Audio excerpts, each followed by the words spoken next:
Good evening, everyone.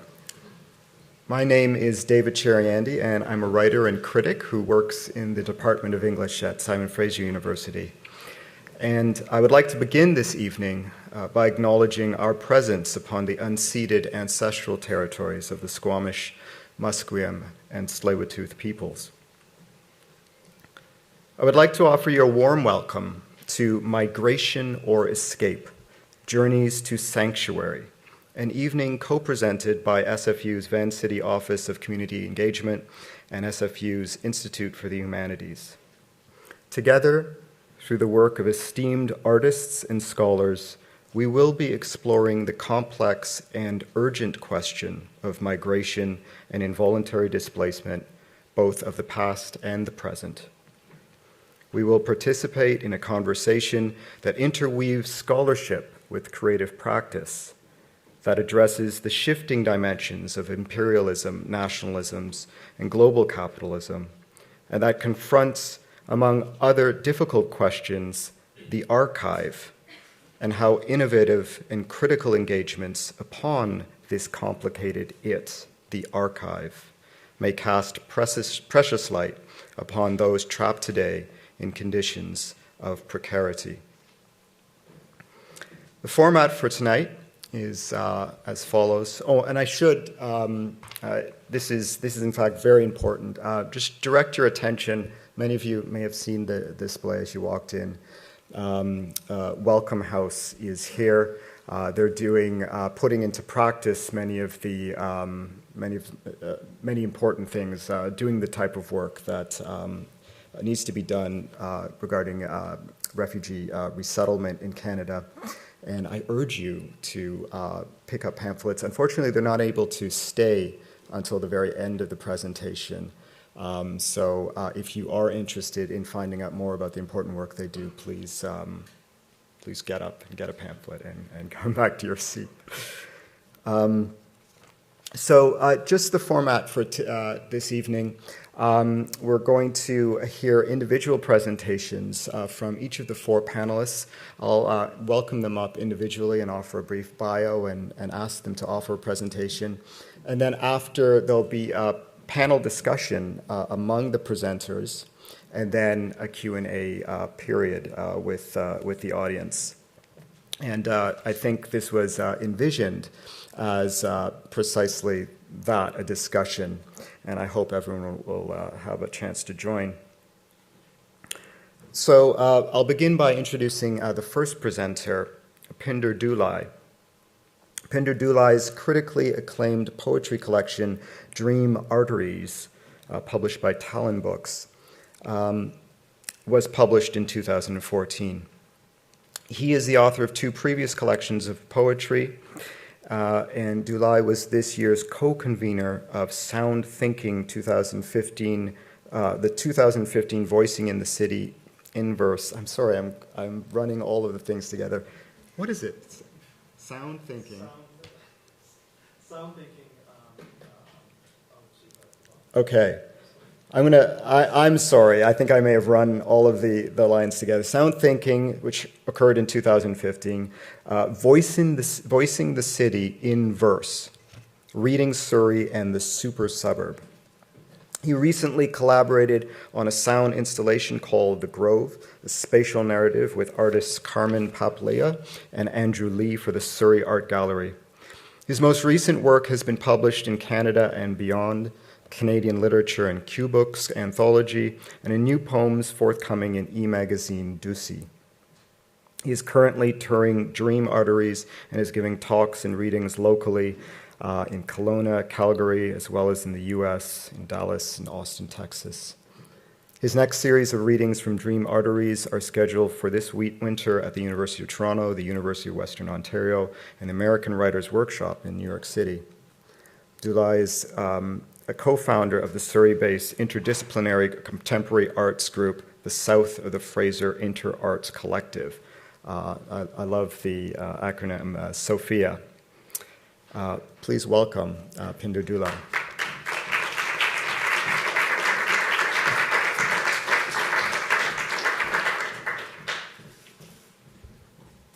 Hello, good evening. Thank you so much for making this evening as part of your program, and look forward to an interesting conversation. Just 1 second. I'm going to try to figure out how we manage the computer along with the... So, which one is yours? Is this one possibly this one? Do you want to start the first slide now? Not yet. Okay, so you can just press from there, and then you can start. Okay, thank you so much. Just before I begin reading from Dream Arteries and speak to some of the thematics of the book and of the relationship to the archive, I just wanted to kind of do what I never do, which is try to kind of make some observations about some theoretical spaces that I've been thinking about. And I think this is probably true of a lot of writers, in that we probably have a lot of theoretical threads that we kind of work with, that we kind of that are kind of in competition with each other in our minds as we try to kind of create poems. Because at the end of the day, theory, I don't think, actually makes a poem. Life makes a poem, but we are influenced by theoretical frameworks. And one of the things that is being kind of on my mind is some of the readings that I've been kind of engaged in is this idea of archival materialism. And I got the idea of the language and the word of it from Dr. Wolfgang Ernst, and specifically he's a media archivist and media archaeologist, critical thinker. Some of the materials that I've been reading from him has been part of a keynote address that he provided and gave. It's called Technologies of Tradition Between Symbolic and Material Transmission, given in 2012 at the Norwegian Research School. What I really wanted to kind of think about in that context is he speaks about unearthing or dislocating a linear, colonially constructed archive and moving it into the online and virtual space. And there's kind of a exploration of that rupture and that movement into a space that doesn't have anything other than binary codes and the kind of limitless kind of universe of the virtual realm. And I thought about that, and he has a very traditional kind of view of what archival materialism is. And in that context, I mean, it's really about the linear space of the archive being constructed by the colonial context as we know it in terms of contemporary archives, whether they be public records, whether they be private collection archives, private collection records, and then considering our public bodies that continue to frame the archive in that space and collect the archive. So that's really where that traditional view of the archive comes from, or as I was saying, archival materialism. But actually, for me as a writer and as a poet, it actually has the potential to frame something else and to transcend that kind of the historicism of the archive into a more living space, and that space of unearthing and disrupting colonialism and kind of breaking it away and then fragmenting the archive and fusing that archive or the documents of an archive into things like creative writing or creative text generation. And so that's what it kind of means for me. And so I've been kind of thinking about this because to summarize what he's been saying, when material records are electronically scanned and excised and placed into a contemporary virtual frame, Ernst considers the emergence of a new archival repository, the fluid, ungrounded, and unframed expanse of the online repository. What agency does this mode of technology provide, considering that this serves as a rupture in a linear mode of documentation to render the body of the work anchorless and generated through computer coding and binary formations? I've been focusing on this because I think that the way I kind of used the archive in Dream Arteries was to fragment it and to actually consciously then put it in a frame of or interweave it into the poetic space. And so for me, it's been kind of a powerful space for considering how one relates and how one is relational to an archival space. So for me, it brings meaning in terms of it not being a continuous, single, sustained maintenance of colonial ideals. Some of those ideals being the subordination of colonized subjects into very real stigmas and stereotypes that are living in terms of contemporary society. So in some ways, those frames can be very racialized and are racialized, whether you be Chinese, Black, South Asian, Punjabi and male, like myself, Middle Eastern, and what is presented a century ago sustains itself even now. So in that context, archival materialism then becomes something a bit more progressive for me. It's really about, it's about working towards a dialectic to truth-telling, and the idea of truth-telling and looking for modes of telling truth without relying on public records or relying on what is considered to be factual records.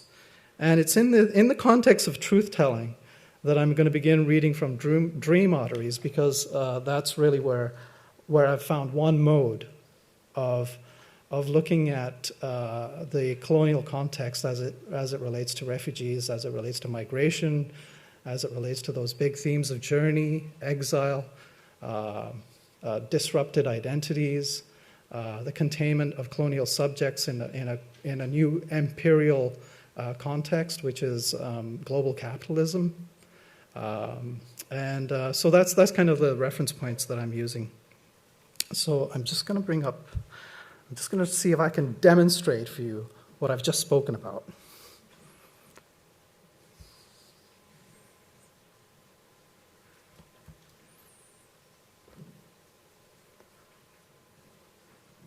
So this is an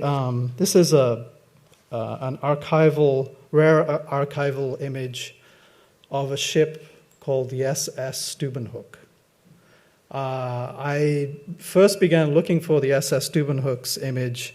I began in Library and Archives Canada. I went to the Ellis Island Historical Society site and became a member there, and I looked for it there. There was a reference to a Stubenhoek to the Peabody Museum online, so I went there. I didn't find any reference, I couldn't source it, and then I moved over, and then there was a reference to the German Maritime Museum. So the SS Stubenhoek is a ship that was built in 1890, and it eventually became the SS Kamagata Maru that sailed into Vancouver. And so this is a very rare image that's in the collection of the German Maritime Museum.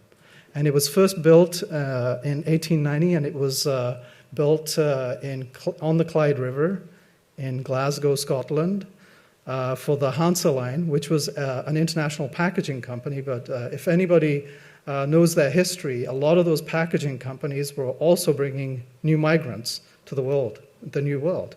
And really, I kind of reflect on some of that truth in the book, and that's the context that I'm kind of writing from. A ship's story. I was born in the yards of Scotstoun shipyard, launched into the Clyde River and given a German name. The straight funnel of my body threaded skywards by taut cables webbing heaven-bound, my body a glory of black steel. I moved at the fastest pace then. I am old now, and my sojourn near the end. For this voyage, my new master purchased a second life for me. The old world exhausted me. I had already made more than 92 crossings between two worlds. In the new world, my usefulness was extinguished. Tomorrow I will become the parts of the sum, feeding the salt water, the debris that was my body. Each part of me I will offer to the unloved.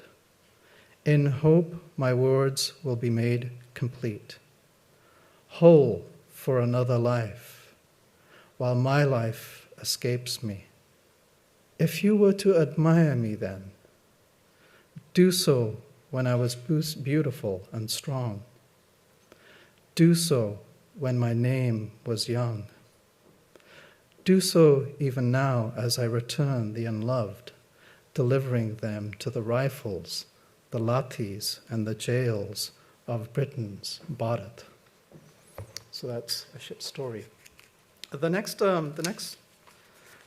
poem is a bit of a play on the word Stubenhoek. Stubenhoek is actually just a little neighborhood in Hamburg, and that's where the primary home berth of the Hansa Line ships were between 1890 to 1907. It's really interesting to kind of think about this, that this other place in another time brought migrants, thousands of migrants, desperate migrants, to the New World. Dies stoic Haken, this stubborn hook. We move back against the clock on the high tide, our destination, my new life. On the quiet waters that kiss the bank of the Elbe, I understand now my body will carry the world. The river swallows me whole into commerce. We arrive as the day passes into evening. The port city's hand before me, a sepal of fingers close in. As my guide threads me through this bulbous foci of business, waterways thick with human capital, the port opens up to me, the wharf and each berth a perfection of design. My body slowly eases into my transient home, my nautical journey just now beginning. Those looking for a respite will be my friend. I will carry each burden for tomorrow and the days after. So this is another image of the Stubenhoek. It's actually accessed through the Ellis Island Historical Society. So Ellis Island was one of the sites, one of the ports that it made for coal, and it was really at Ellis Island that many thousands of European immigrants came to the New World. So I sourced this from the Ellis Island website. It's called the Cecilia at this point. And again, it's the same ship that carried the passengers from Punjab, named the Komagata Marut.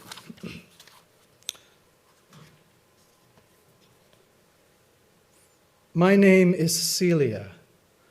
You called me Savior once. Archival note, record note. Rusted tin box found snagged at the end of Wakanai North Sea Wall, Hokkaido, Japan, in 1995. Archival note KM file 10038, HKS 95. Contents revealed. Item inside the box, sealed letter, opened and entered as record. For tomorrow, then, and the days after. To my friend Ellis. Ellis, my friend, you have a rotund capacity for irony. You are kind enough to remember me from before. Sometimes you listen to my weariness. If you were to ask the question who they were, then I would tell you clearly who they were. Russian and Ukrainian families swathed in scarves and patriarchs with stiff straw hats and hard eyes, families escaping unspoken pograms, losing their old names. Solitary Greek and Italian boymen, ready-made laborers walking into tomorrow's progress in the corner end of a New York moment. Ankleless, unknown citations misidentified, women, men, and other, always an invitation to invention and lineage. Young women, eyes glisten against the spectacle of arrival, departure, arrival. The emptied out lives of the recently widowed and orphaned, One remaining family member leaving behind graves and grave names with no bodies, while deep in the hills the moldering ash marks a dead disease. Whole reconstructed families find the dark hull, the last sanctuary, rusted and ready, homes on stone pavements, the smoking walls of Marsovan, evacuated homes, dust prints towards the desert, the trek that conjured up dreams of bayonets and axes and execution, names removed from lives, silence brought to lips, an erasure of neighborhoods during the summer heat. Each loved survivor arrived in La Havre, Samsun, Smyrna, stepped into my body, papers full with fiction and fact. Names true and less true, anonymous and deceased ones now with new life. And those who survived, Agopian, Fernagian, Malhassian, Mardikian, Takulian, a manifest ship laden with fact, fiction, and forgetting. One or more lost, driven, seeking solace of an emptied mind, tear ducts swollen, salt water for the journey. On arrival at the center, many asked, Northnicity, blank, gained amnesia, disembarked into a future. So, let's see here. And this one is the SS Kamagata Maru in the harbor in Vancouver. 26 years later after it was built, after the countless journeys it had made, the ship was leased to by Gurdit Singh, who was a Singaporean businessman, but was also keen to challenge Canada's exclusionary laws. So I'll just read. This one here. The redness of things. 6 hands with scarlet fingers, dusk, shapeshifts turn crimson at night. A martyr chooses the dark path to the gallows. Sanguinary and precise, the horizon steeped in a wrist-filled sunset seeps into the quiet waters. Today will be yesterday, and the world will be tomorrow, and the future unfolds without my hand. The hull now dusted with an orange swath of pocked skin, scab flakes trail in the cliffed ridges of an after wave. Okay, I think I'm going to stop here at this time. Thank you very much for your time.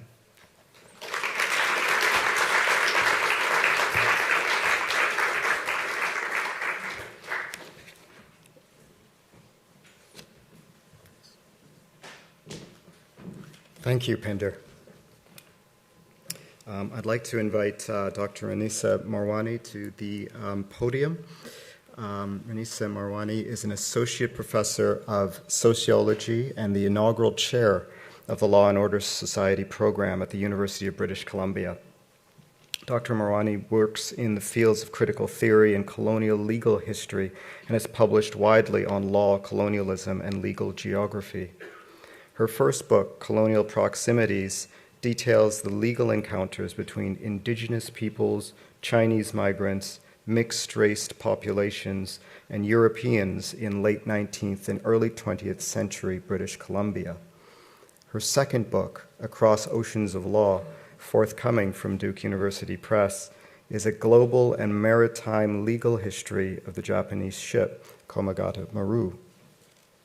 The book draws on oceans as method to trace the ship's 1914 route across the Pacific and Indian Oceans, to advance the arguments that legal forms of colonial and racial violence are deeply entangled, and to consider time as a critical register of empire.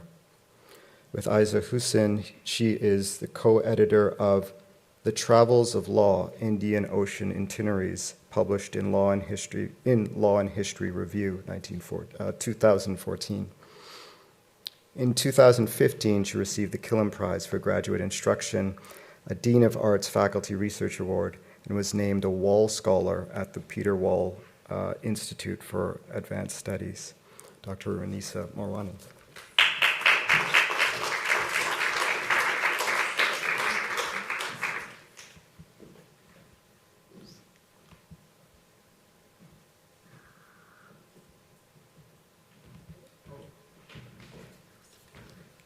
It's all right.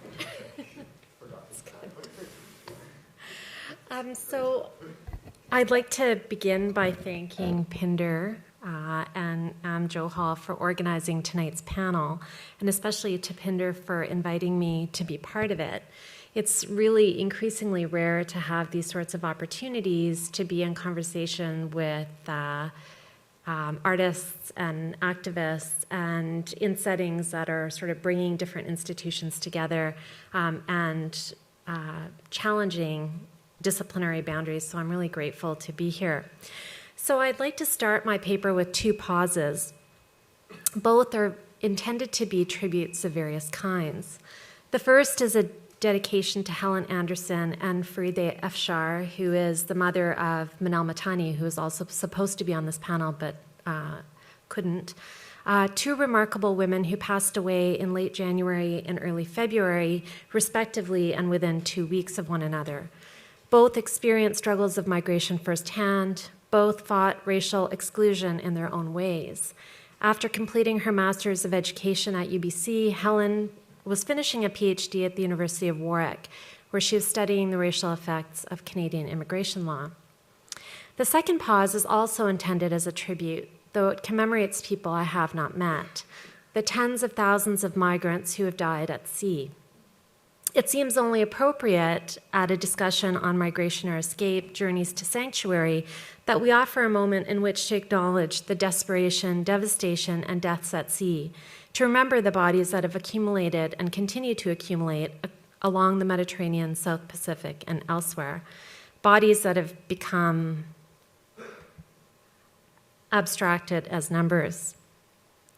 To date, the most visible of these deaths is that of Alan Kurdi, a 3-year-old boy from northern Syria whose body washed up on the shores of the Greek island of Kos in early September. Although Alan's photo went viral on social media, and I'm not going to show it here, foregrounding in a single image the inhumanity of the refugee crisis and catalyzing individuals, organizations, and nation-states to assist Syrian migrants, including Canada, thousands of other deaths remain unremarked and unnoticed, archived abstractly and tentatively in body counts.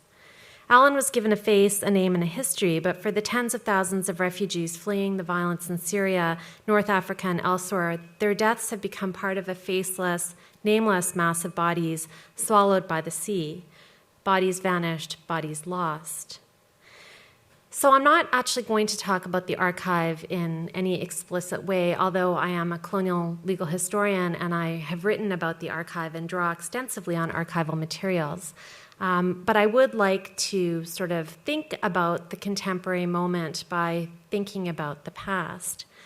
As a colonial legal historian, it's difficult for me not to refract our contemporary moment through other histories of the sea, those produced through transatlantic slavery, Indian and Chinese indenture, and free migration. That was not really ever free. Migration that was and is the product of colonial occupation and imperial rule of various kinds and in multiple forms. This evening, I'd like to join the discussion by speaking briefly to some of these other histories. And in my book, Across Oceans of Law, I do try to draw together histories of slavery, indenture, and free migration. But today, I'd like to just focus on the journey of the Komagata-Maru. As we've heard from Pinder, the Komagata-Maru was a British-built and eventually a Japanese-owned ship. And this is one that I've been researching and writing about now for 7 years across 3 different continents, so looking at archives in India, in the UK, and in Canada. And these are interests that I share with both Pinder and Melanie, so it's really great to be in conversation with them. Given the events unfolding along the Mediterranean, it's difficult not to think about the Komagata-Maru's passengers. The voyage, which took place 101 years ago, echoes so much of what we're witnessing today: escape from colonial violence and shattered dreams of a new life worth living. To be clear, I'm not drawing equivalences between today's migrant deaths and the Komagatamuru's voyage. Rather, I want to highlight struggles over maritime jurisdiction that were as potent in 1914 as they remain today. In 1914, the Dominion of Canada drew and fortified jurisdictional lines to assert their claims to national sovereignty and to deport the Komagatamu from Vancouver Harbour to Calcutta. Today, jurisdiction has been mobilized in other ways that are equally devastating. Australia, for example, has continued to hold migrants on Nauru and Papua New Guinea as a way of retracting its territorial borders, as a way of absolving itself of any responsibility for migrant deaths on shore or at sea. And this is what I'm calling death by jurisdiction, the ways in which legal lines drawn in the sea are used to relinquish Western governments of their responsibilities to migrants and to migration. The same governments that have been directly responsible, if not complicit, in the dispossession of thousands of people.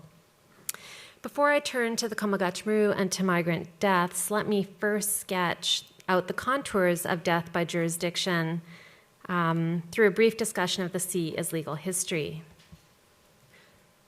And this just gives you a sense of the maritime significance of the Komagatamuru's journey. Since the early 17th century, oceans have been the subject of multiple and competing claims to jurisdiction. In 1609, Dutch jurist Hugo Grotius published the monumental Mare Liberum, translated as the Free Sea. Grotius was commissioned by the Dutch East India Company to assess the legality of the Dutch capture of a Portuguese carrack, the Santa Catarina, which occurred at the mouth of the Johor River in the Strait of Malacca, a region that Portugal claimed ownership to. In Mare Liberum, which was initially published anonymously and which would become the 12th chapter of one of Grotius's major works, Grotius concluded that the Dutch capture was legal as the seas could not be owned by any one imperial power and were held in common to all.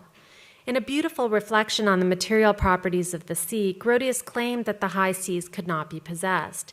Yet he reached the very crucial acknowledgement that they were subject to overlapping and competing jurisdictional claims. These were most evident in the movement of ships that flew under particular flags as sovereign representatives. The high seas were distinct from coastal waters. In the former, European empires could and did make legal claims to jurisdiction. In the latter, nations were permitted to extend their territorial boundaries only 3 nautical miles into coastal waters. Since 1982, under the United Nations Convention on the Laws of the Sea, territorial waters now extend 12 miles from the low water mark of a coastal state. The sea is figured prominently in patterns of migration and in border control practices, yet the materiality of the sea has received very little scholarly attention. Not all migration routes are maritime routes, but the current migration crisis is indeed a crisis of and on the sea. In the past 2 decades, it's estimated that 20,000 people have died at sea while trying to reach Europe from North Africa and the Middle East. In September 2015, and you've already seen this slide, but it's worth showing again, it was estimated that 3,329 migrants perished last year alone, though many suspect that the numbers are significantly higher as migrant deaths are often unaccounted for. As this graph shows, even the lowest estimates of deaths at sea represent a marked increase since 2014. The law of the sea has changed very little since Grotius wrote Mare Liberum, despite the extension of the 3-mile nautical limit to the 12-mile nautical limit. If the sea is free and common to all, if it can't be possessed, if it falls beyond national and territorial sovereignty, then who's responsible for these tens of thousands of deaths? This question became a topic of global news in April 2015, when 800 people drowned after a fishing trawler sunk off the coast of Libya. The 20-meter fishing boat collided with a Portuguese merchant ship that was actually coming to its rescue. Of the 800 aboard, there were only 28 survivors, and only 20 bodies have since been recovered. According to the UN High Commission for Refugees, 350 passengers on the boat were Eritreans. The rest were from Syria, Somalia, Mali, Senegal, Gambia, Ivory Coast, and Ethiopia. Black and brown bodies that continue to crowd the decks of ships. The captain, Ali Malek, a Tunisian national, and one of his crewmen, Mahmoud Bikit, a Syrian national, were charged with reckless, multiple manslaughter causing a shipwreck and aiding illegal immigration. Rather than situating the tragedy in a longer history of maritime violence, the ebbs and flows of migration from the global south, a direct result of colonial and imperial violence that makes places uninhabitable, and the effects of Europe's fortified borders, it was Malek's negligence that was blamed as causing the accident. Maritime efforts to create Fortress Europe, as well as the histories of occupation and displacement that precede it, were erased and obscured. Under maritime law, captains were held legally responsible for their crew, and still are, and passengers and cargo. Under international law, states are responsible for migrants who enter their jurisdictional boundaries. Herein lies the problem of what I'm calling death by jurisdiction. More than 101 years ago, and not coincidentally, the key issues that emerged in the legal proceedings surrounding the Komagata-Muru had to do with questions of jurisdiction. Were the passengers British subjects? Were they entitled to enter Canada? Was the ship anchored in federal or provincial waters? I'm going to show you the same image that we just saw from Pendu. Edward Bird and Robert Cassidy, the lawyers representing the Komagata-Muru and representing the passengers, argued that the ship was indisputably in Canadian waters.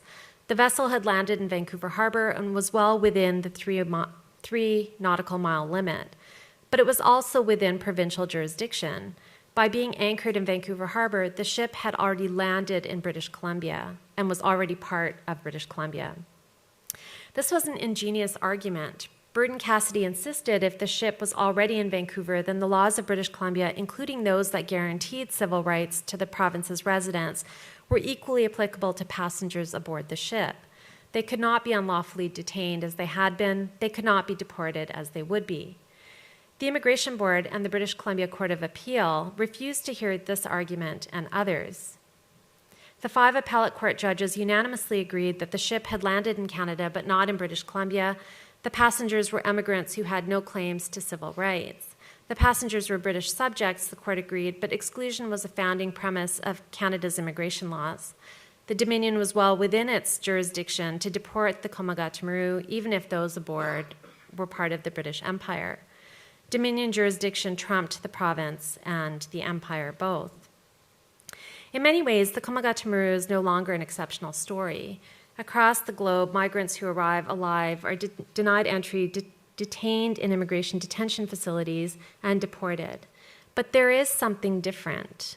There's something jurisdictionally distinct about the contemporary refugee crisis. What is particularly alarming about the current situation of migrant deaths on the Mediterranean and in the South Pacific is how nation-states are mobilizing jurisdiction in other ways that are equally devastating to human life. One clear example is Australia. Its government has rescinded its jurisdiction from the waters where asylum seekers arrive. Under international law, this absolves Australia of any national responsibility for migrant lives and migrant deaths. Since January 2000, it's estimated that 1,955 migrants have died in and off the coast of Australia. The numbers are likely much higher. Apparently, 96% of these 1,955 deaths occurred at sea before vessels arrived in Australian waters. Most of the migrants seeking asylum have come from Afghanistan, Iraq, Palestine, Sri Lanka, and Iran, places that have long histories of American, European, and in the case of Palestine, Israeli occupation. These are localities devastated by the ongoing violence of colonialism, settler colonialism, and global capitalism. The US, Britain, France, Australia, Israel, and other countries are directly implicated in the migrant deaths at sea. Since 2012, Australia has established offshore processing centers in Nauru and Papua New Guinea. Australia has had a long colonial relationship with each of these islands, both were German colonies. After World War I, Nauru became a League of Nations mandate under the jurisdiction of Australia from 1920, and from 1920 to 1975, Papua New Guinea was administered by Australia. Both have consented to the offshore processing centers, and I'm using consent here lightly. In effect, these offshore centers have enabled the Australian government to process and detain migrants outside of Australia's territorial waters, beyond its jurisdiction. By stopping migrants before they reach Australia, the government is lawfully denying its responsibilities to asylum seekers under international law. The result is an increasing number of migrant deaths at sea and in detention.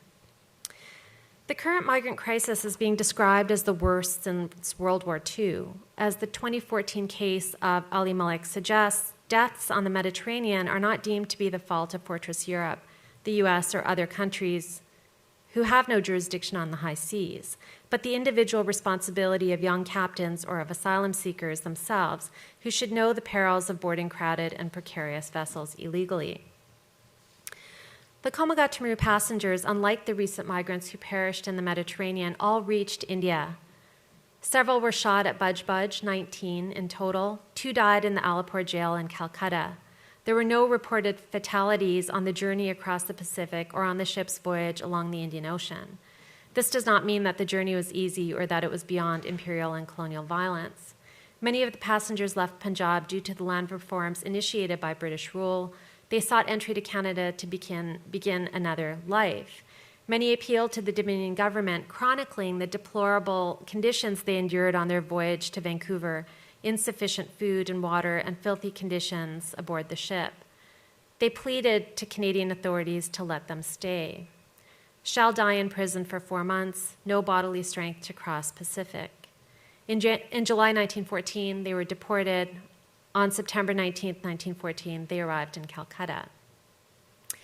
So just to very quickly conclude, my objective in juxtaposing the Komagataru's voyage with the contemporary migrant deaths at sea is not to draw an equivalence, but to insist on the legal significance of the sea in discussions of migration. The sea has a long history of legality, a racial history of dead and imperiled bodies, the deaths caused by slavery, indenture, and free migration. The sea is a history of colonial, imperial, and capital, and also state claims to jurisdiction, and more recently, its retraction. A site of violence that erases and disappears bodies, but one that we cannot afford to neglect. But the sea is also a history of freedom, struggle, imagination, and escape. This is a historical lesson afforded to us by the Komagataru. It remains a historical lesson in the contemporary migrant crisis, but only if we can see the sea. Thank you.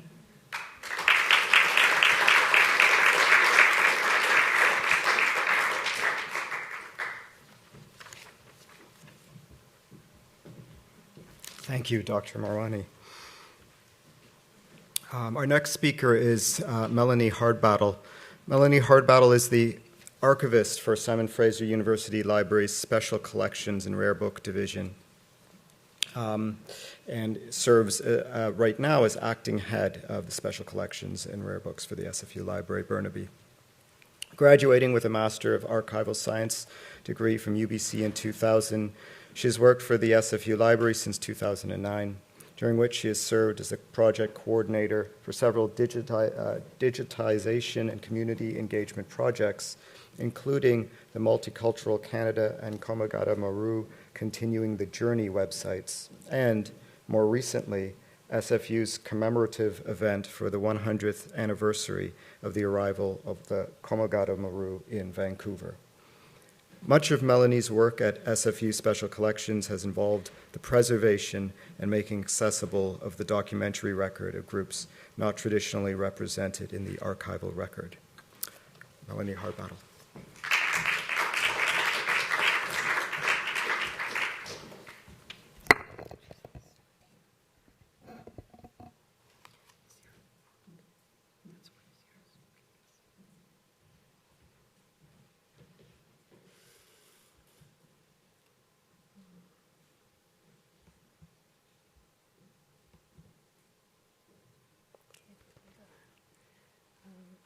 I'd also like to thank Pinder and Em for organizing this event tonight. I'm very honored to be here as part of this event.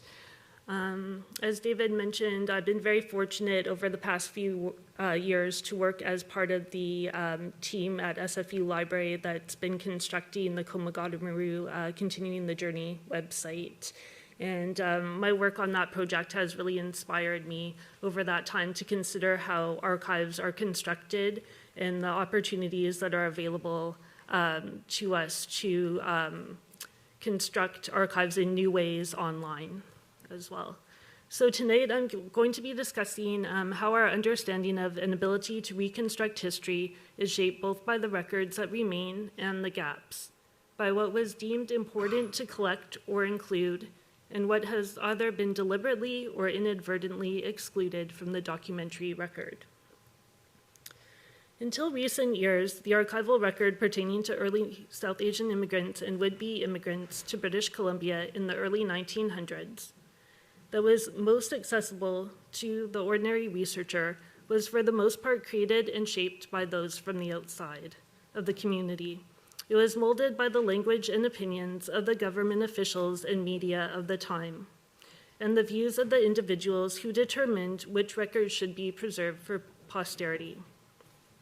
As a result, we know a lot about the attitudes and prejudices that were faced by early South Asian immigrants, but less about who those first immigrants really were. Research in this area has involved interpreting gaps in this documentation and sifting through the biases of records creators. So, despite the fact that City Archivist Major J.S. Matthews lived only a few blocks from the Sikh temple in Kitsilano, records of the community did not make their way into the collection of the City of Vancouver archives or similar institutions. Looking online at Matthews' seminal work, Early Vancouver, which he published in 1956, I tried searching using various key terms and could only find two instances where South Asians were mentioned. And it was two mentions of Hindus, spelt Hindoos, and one sentence pertaining to the Komagata-Maru incident. In each of these instances, the mention was framed by the context of the British or Canadian-born pioneer whose story Matthews was recording. The main body of records at the archives relating to the South Asian Canadian community in Vancouver and South Asian immigration are those of H.H. Stevens, the Vancouver MP who opposed Asian immigration to Canada and who was heavily involved in the Komagata-Maru incident of 1914. The records in his fond are a key primary source of the information regarding interactions between the officials and the South Asian community in the years surrounding the incident. However, it is all documented from the perspective of the officials upholding the anti-immigration legislation that was intended to keep South Asians out of Canada. In the photographic record, we see rare glimpses of South Asians captured by the photographers who documented the city. As seen in this really popular Philip Timms photograph up in the left corner, which was taken on Granville Street in 1907, and the photograph at the bottom, which is the opening of the Granville Street Bridge in 1909, you can see that indeed early South Asian immigrants were participating in the daily life of the city. It's just proven very elusive for us to put together the details of who these immigrants actually were due to the gaps in the documentary record. So this became very apparent to me when, despite the fact that I lived in Kitsilano for maybe 5 or 6 years, and I used to work at the City of Vancouver Archives for a number of years, I had no idea until about 2 or 3 years ago that there was a significant South Asian community that lived just within blocks of where I live. And I suddenly discovered that fact one day when I was looking through the city directories. The directories are a very significant source of information regarding those inhabitants of Vancouver who are not captured elsewhere in the archives, listing the names of the primary residents of each property, along with other valuable information such as occupation, place of employment, and in some cases the name of a spouse or children. South Asian Canadians first appear in Kitsilano Fairview in 1908, the year that the Sikh Gurdwara, the first in North America, was built at 1866 West 2nd Avenue. So on this slide, this shows the boundaries where the community was located in Kitsilano. It was boundaried by Granville Street on the east, Maple on the west, 2nd Avenue on the north, and then 3rd Avenue in the south. And you can see to the north of it was the First Nations Reserve, and then just up in the corner to the right were the various mills and kilns in False Creek where many of these men might have worked. So 1908 is the year following the anti-Asian riots in Vancouver's Chinatown and Japantown and the loss of the franchise for South Asian Canadians. It's the same year that the government was actively trying to persuade the South Asian Canadian population to relocate to the British Honduras. And the continuous passage regulation was enacted to limit South Asian immigration to Canada by denying entry to anyone who could not travel to Canada on a continuous passage from the country of their birth and who did not have $200 in their possession at the time of their arrival. Due to this legislation, the South Asian population in British Columbia declined from 6,000 in 1908 to 2,200 just 2 years later in 1910. And in this slide here, I had actually marked off all of the South Asian residences in green, and there's also a lot of Japanese Canadians that lived in the neighborhood as well, and they're in purple. And the arrow just indicates where the Sikh temple was. So what also made a very strong impression on me when looking at the directories is that while all of the residents of presumably British or European heritage are recorded by name, in some cases occupation is also included, their neighbors of a South Asian or Asian origin are completely anonymous, recorded only by their perceived ethnicity, that is, Hindu or Japanese, and sometimes simply foreigner. Here, for example, is the 1914 directory listing for West 2nd Avenue. You can just see several examples through there.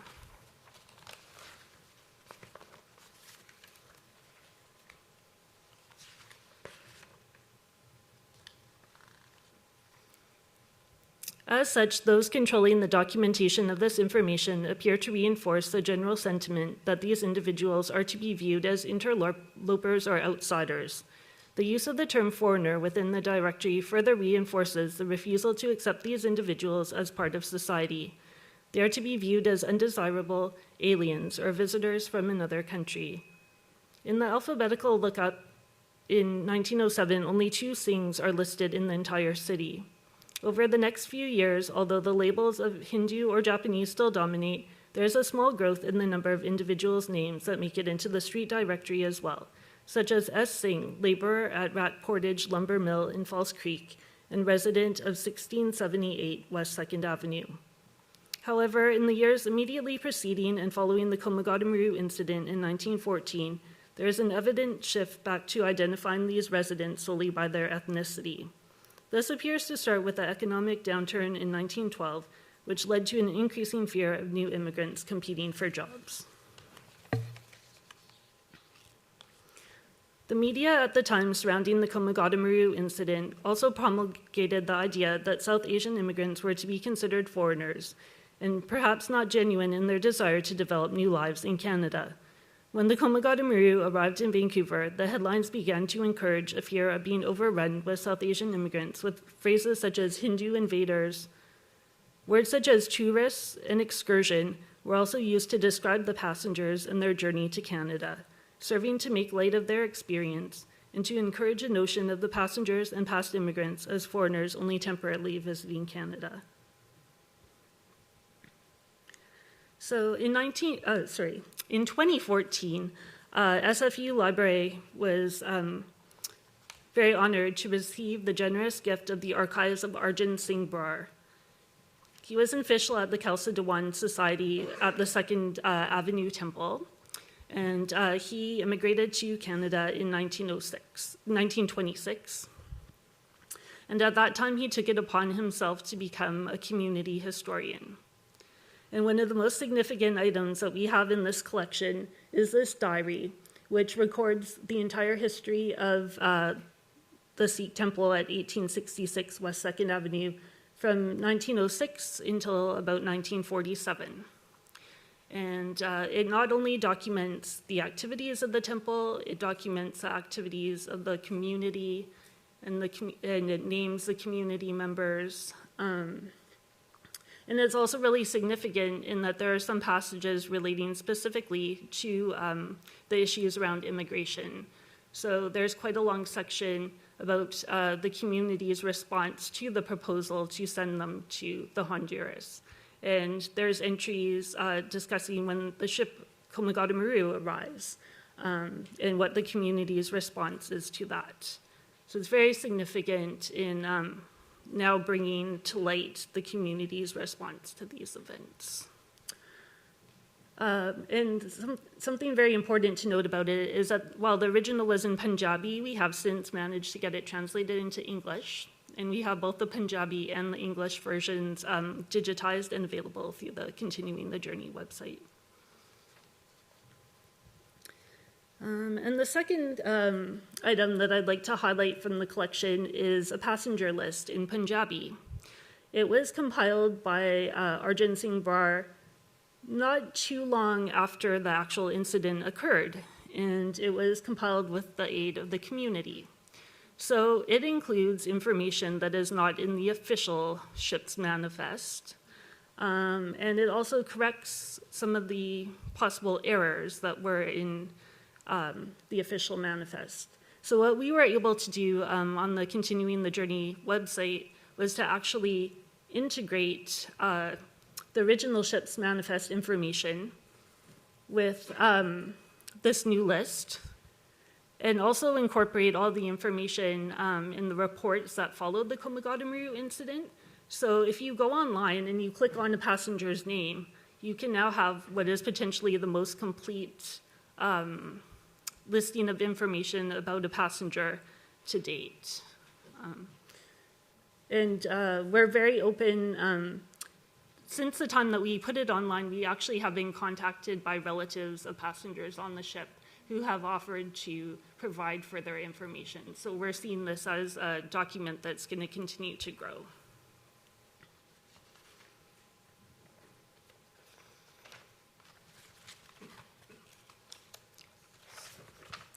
So in conclusion, it is important to keep challenging the notion of what we consider to be an official archives. As records of the community become more accessible, our view of history is continually evolving and shifting. Our understanding becomes more inclusive and multidimensional, providing us with the opportunity to better understand the early South Asian Canadian community through new contexts. These individuals had names and occupations and families, and their role in shaping the city in the face of considerable adversity should be acknowledged. There are lessons that can serve us well in our own times as we ponder the issues and our own attitudes towards migration today.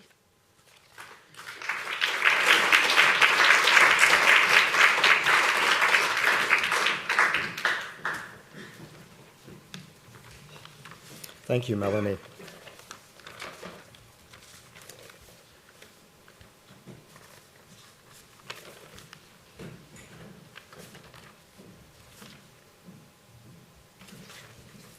I'm sorry.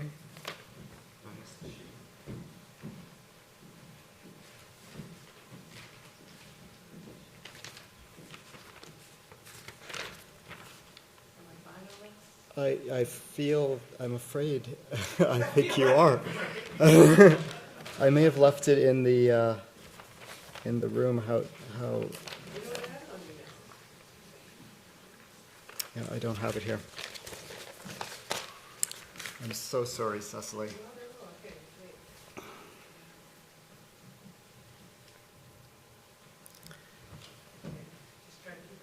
just saved me. Thank you very much. Cecily Nicholson, besides being magical with the iPhone, is administrator of the artist-run center Galerie Gachet, and she has worked since 2000 in the downtown East Side neighborhood of Vancouver, Squamish, Musqueam, and Tsleil-Waututh territories. Her work, both creative and social, is often in collaboration with artists and educators. She currently facilitates the Surrey Teachers Association Teachers Writers Group and is an appointed member of the Ethics Research Board for the Emily Carr University. Nicholson is the author of Triage 2011 and From the Poplars, winner of the 2015 Dorothy Lively Poetry Prize. Cecily, and thank you for your patience.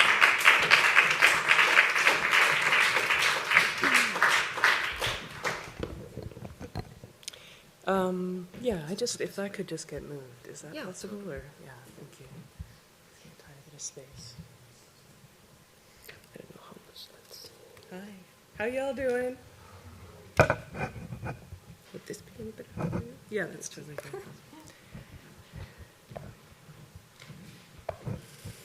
Can you hear me okay? In the back? Yeah. All right. I'd also like to echo an acknowledgement of the territory that we meet here, unceded Tsleil-Waututh, Musqueam, Squamish peoples. It's always a privilege to speak. I'd also always wish to shout out and think through and acknowledge, hey, Harsha. That's actually not where I was going with that. The downtown East Side community, close, nearby, sometimes, and tonight I think in the room as well. It's a contradiction, a complication for me always to speak in this space, the Woodward space being instrumental as a gentrifying project and definitely impacting low-income housing stock in this neighborhood, and that's irreconcilable for me. I'm also here speaking, so I just want to kind of name that complicity because I'm present as well. I'm actually going to talk about the archive, and I'm also just going to offer some personal and anecdotal narratives about being a Black person and approaching those archives. I'm going to begin with what is, for me, a rather ubiquitous quote. No language is neutral, seared in the spine's unraveling. Here is history, too, a backbone bending and unbending without a word. And that, of course, is Dion Brand's from No Language is Neutral. I do thank the organizers for pulling this conversation together tonight. I feel there has, in many ways, been constructed this notion of a crisis. But I think many of us, if we are concerned through time, we know that this is not by any stretch a new phenomenon and is based in deep histories. I wanted to start off by talking about my first approach to an archival documents for the purpose of creative work. And this is about 20 years ago or over 20 years ago. And just to begin, approached a text called Born in Slavery, or not a text, sorry, a collection. Born in Slavery, Slave Narratives from the Federal Writers Projects, 1936 to 1938. This was an incredible first-person account for me of over 2,300 narratives of slavery, living people accounting for their experiences in slavery, and over 500 incredible to me photos, black and white photos of people. At the time, I was excited by the work. I attempted to engage that in a creative fashion and had very little critical faculty for what I actually was experiencing, interpreting, and not really understanding how that archive had come to be formed. So years later, thinking about it as the WPA slave narratives, so the Workers' Progress Administration narratives, so the possessive belonging to the project, I had thought about it colloquially. It's actually called that. And it's not until currently, until returning to, for the purpose of this discussion, that archive, that I realized that that actually wasn't the name of it. And that reading more about how those archives came to be formed, that the interviews were transcribed, that they were transcribed by interviewers who were not African American, who were not Black people. They're amateur, in some cases, writers. There were people not trained in phonetic transcription of speech. The instructions that they received from the editor in approaching the projects were varied and inconsistent.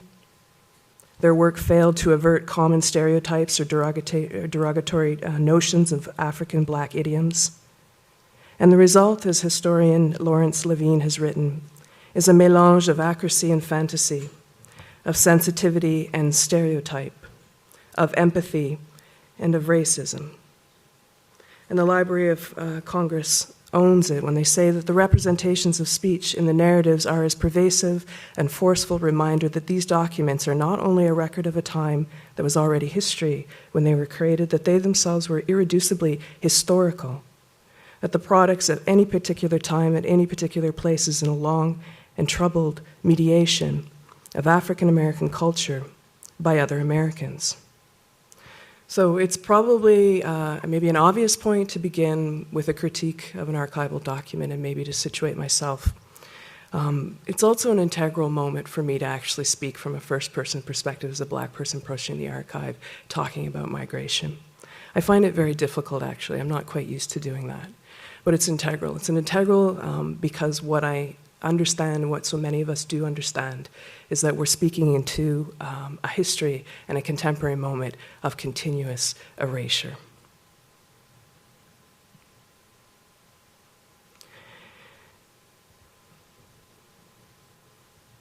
Skipping over some stuff. So, despite that erasure, nonetheless linked to material histories of Black migration, and I realize also to histories of Black aesthetics.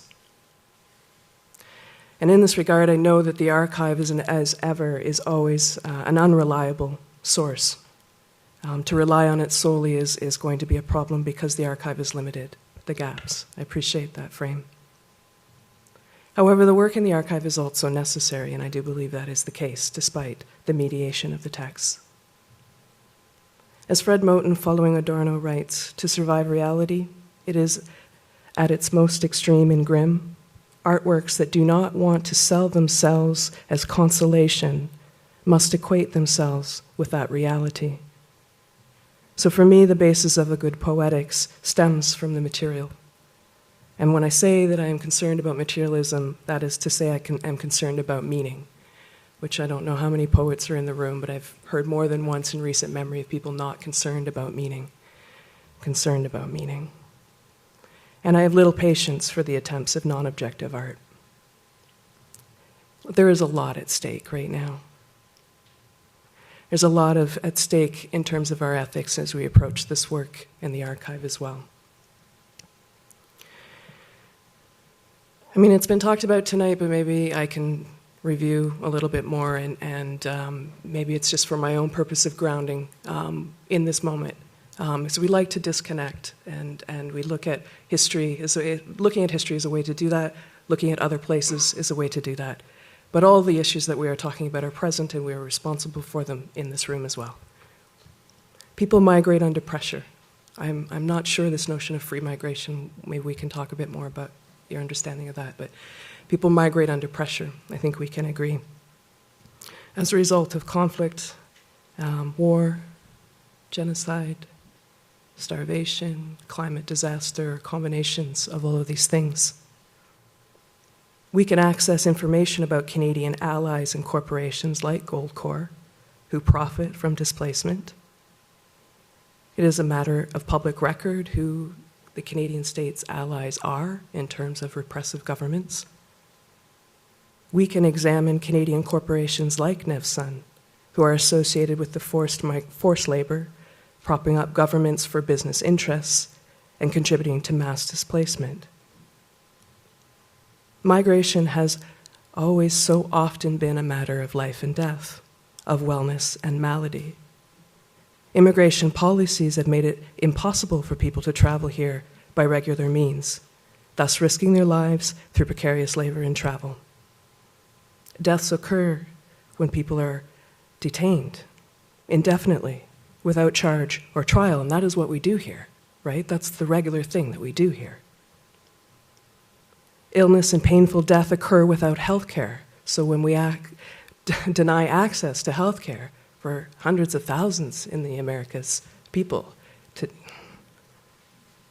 that's what we do. That's a matter of Canadian state policy within our grasp.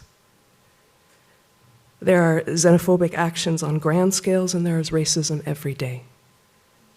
There is substandard housing. We've opened the doors so, and where are we going to house people?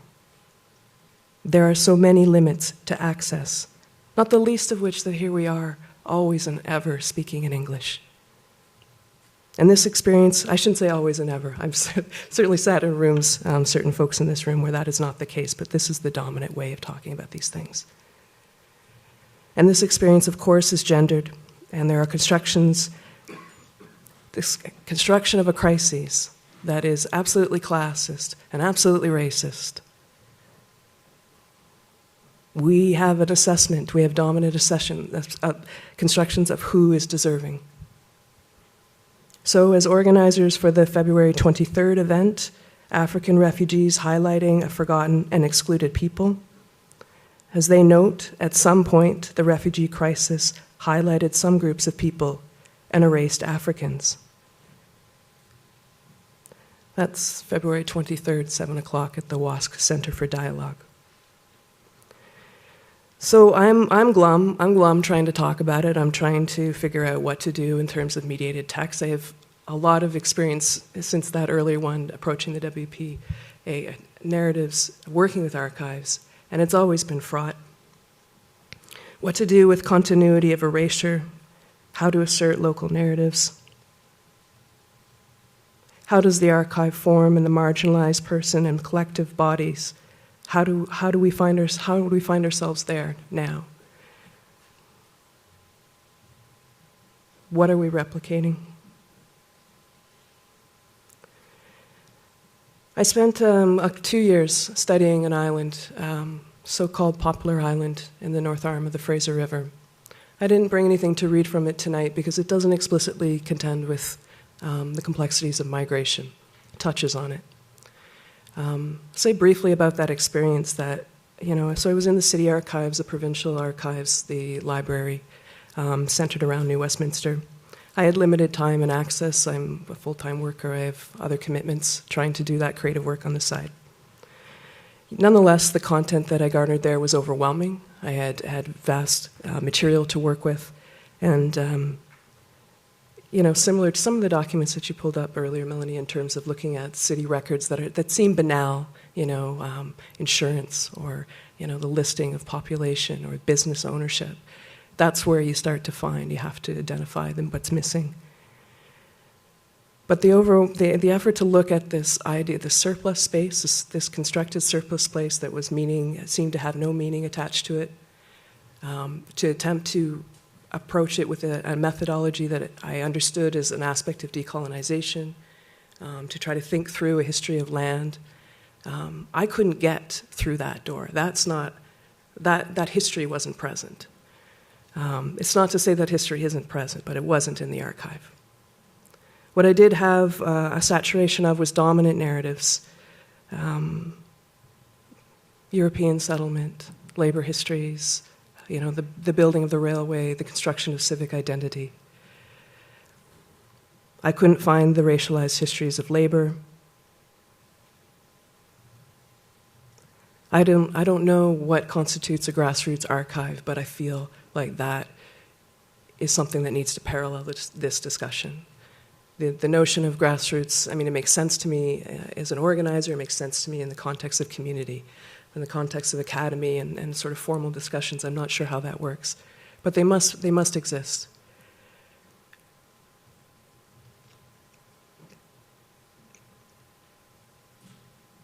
I had a few more things I wanted to say in the vein of Black aesthetics, and I wanted to think through, in particular, M.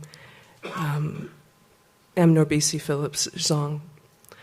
I don't know, in terms of thinking through an approach to the archives and a melding of poetic and political intent, that there has been such a successful moment, certainly in my lifetime, in terms of a poetry book. In part because it's impossible to read in isolation. It doesn't actually make sense. It's very difficult.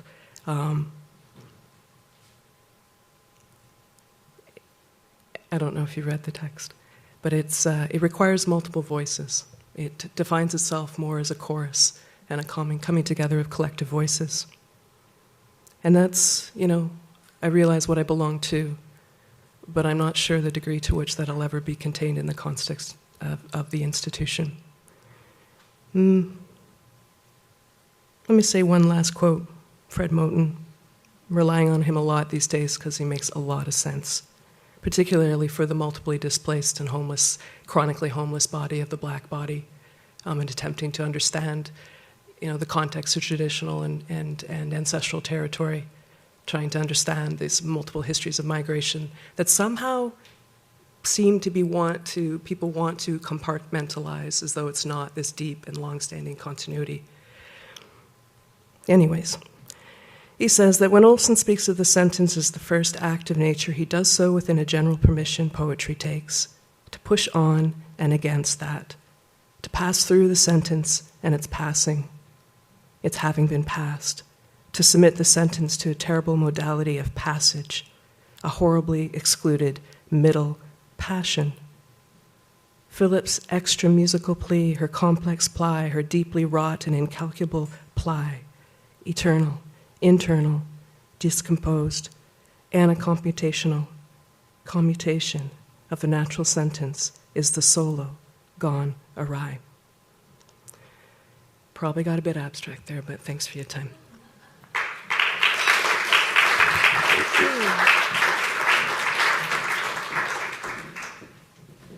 Thank you so much, Cecily.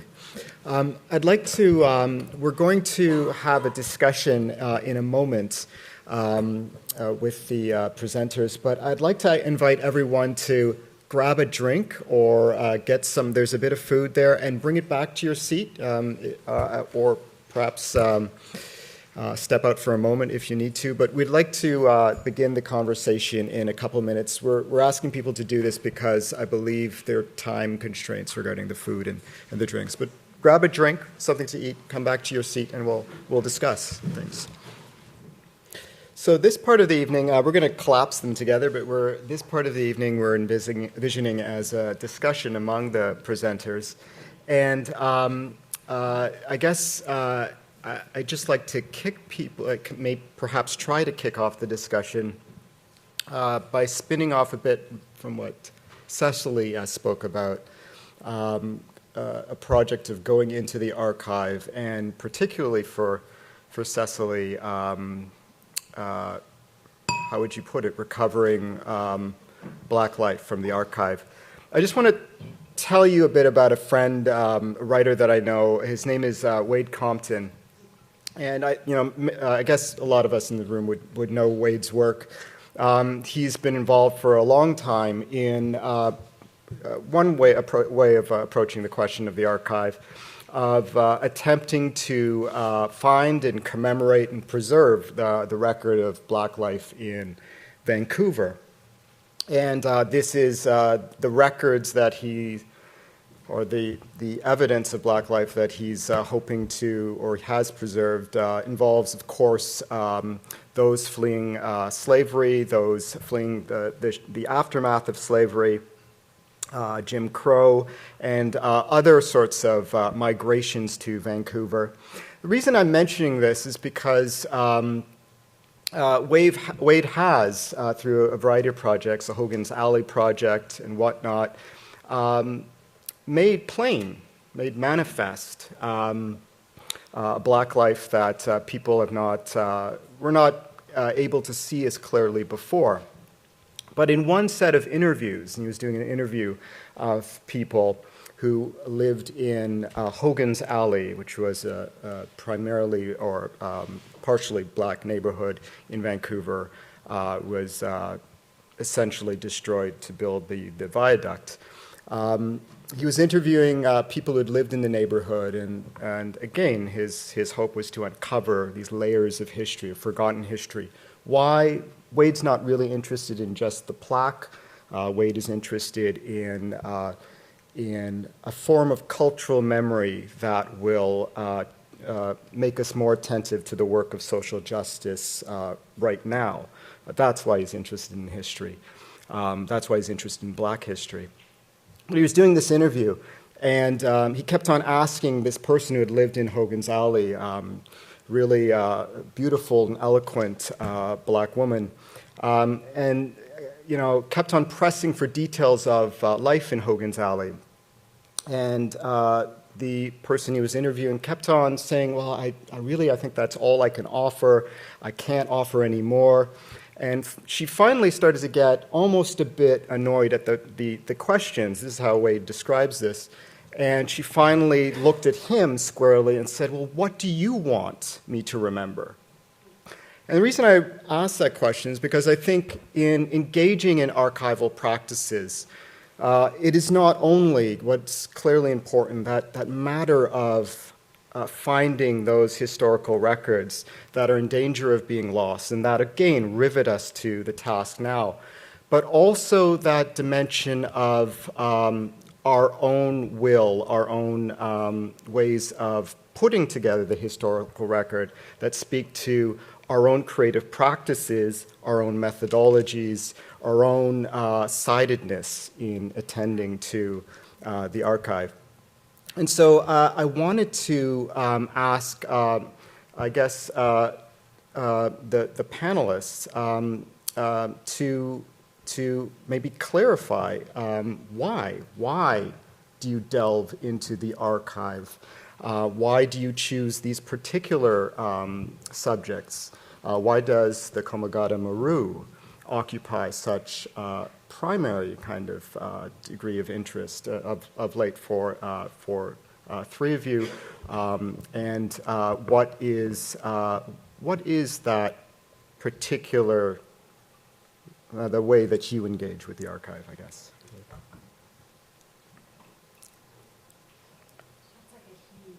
That's a huge question. Yeah, I spoke for too long, I think. No, Sorry. you were not what you said. It's an enormous question. Yeah.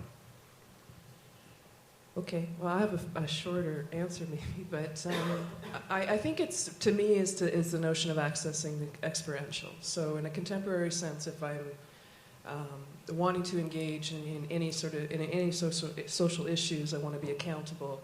I want to hear first and foremost, in terms of knowledge, I want to hear first and foremost from people who are directly impacted. The archive, limited and full of gaps as obviously it is one route to historical, experiential things that are tangible in terms of experience. So I think it is in part trying to engage whatever limited means we have to engage through history. Those of us, again, multiply displaced and experiencing that displacement in a contemporary moment are also at times seeking connectivity to a history that's been erased from formal processes of education, from dominant discursive frameworks that shape our everyday lives, and just the ways in which certain truths, certain perspectives and facts based in time and place, are not accessible except through the documents, and, for example, in the archive. So I don't know. Start. I guess I would take a slightly different position, which is that, I see the archive as not just a site of gaps, but a site of deeply contested truths. And what's interesting to me is really the sort of historical impulse that not just historians, but people with historical sensibilities have, all of us, no matter how critical we are of the archive. It still materializes as the space that you can find things, that you can tell certain truths. I've written about the archive as a site of violence, right? That's where violence happens. By remembering something, you're forgetting many other things. And I think, it's not just about retrieval, but I think it is very much about the relationship between reading and remembering. And reading is not just about what is there, but it's always about the gaps and absences of, what haunts the archive, what shadows the archive, what's there but not there at the same time. And I think how one reads and writes is really critical, and remembers is really critical to the project of disrupting the archive. May I just ask you something, just to pick up on the last point? Is it fair to say that your project, as it's turned in recent years, maybe developed, it's maritime history as archive, or more succinctly, the sea as archive, which is a really interesting thing, and when you consider how the sea is, as almost as anti-archive in the context of the Middle Passage and the way. It's a really interesting notion. Was that fair? Yeah. So actually, I started my talk with Derek Walcott's The Sea as History, and then I took it out because I'm like, I'm on a panel with all these poets, and so I'm sure I'm going to get something wrong. But yeah, absolutely. It's, trying to think about the sea as a kind of archive, because despite the fact that its traces are not, the traces of what happens on the sea are not evident, right? There is a whole sort of set of accounting, juridical processes that go into mapping, what is suspected of happening on the ship, right, or on the sea. So all of these ship manifests, for example, ledgers, account books, all of these sort of banal documents that get produced, so there is like this overproduction of documentation around or on a surface that belies any kind of remembering in many ways. So I am really interested in that sort of tension, but I didn't feel that I had. I've been really thinking about this idea of oceans as method, as opposed to archive. Thanks. Pinder. Yeah, I'm just reflecting on kind of the potential metaphor of that, and that is how do you bring in the invisible, and how do you bring in or reconstitute or replace that which has been erased and is surrounded by such an immense amount of silence. Dave, you were talking about Wade interviewing a person incessantly to speak to something that was around trauma, essentially, and I think that with doing the work with the archive as it relates to the Kamagata Maru. One of the sections in Dream Arteries is a letter to the Maru that I wrote about 20-something years ago, and even at that time it was really a kind of an interweave of various obscure historical documents and books, and specifically around the Punjabi Ghadar movement, which was the kind of left revolutionary Sikhs that were, and Punjabi secularists that were living in Vancouver. And the reason why I was trying to do that was because, and I'll just offer up some autobiography here, is that when you grow up with no identity, or you grow up with a kind of an identity that is continuously shrouded in kind of a seclusion, solitudinal space, and you become kind of very self-aware of your own color and really how ethnic you feel in the context of growing up in a suburb. That's what I was kind of driving towards.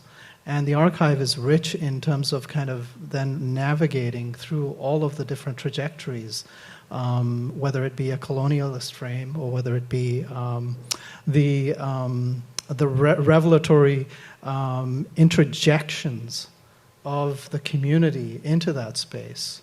So that if you go to a place like City of Vancouver Archives, you have everything digitized. You have all of these really beautiful surveillance images of the Kamagata Maru, the community, and then you have these documents that were all part of personal archives that then were entered into the official archive as a kind of again a replacing of a community's identity, right, and a reestablishment of a community space. my good friend Zul Suleiman is over there, who published Rung magazine, and that's where the Letter of the Maru ended up being published in 20-something years ago. So thank you. But that's my relationship to the archive. It's really kind of a retrieval process, but also to engage in another conversation I'm having internally as a writer, and that is how do you break open, break down, fragment, refract that meta consciousness of the colonial mind, and then reappropriate it or appropriate it into the context of creative fiction or truth-telling through poetry. Fantastic. Well, I guess for me, Is it?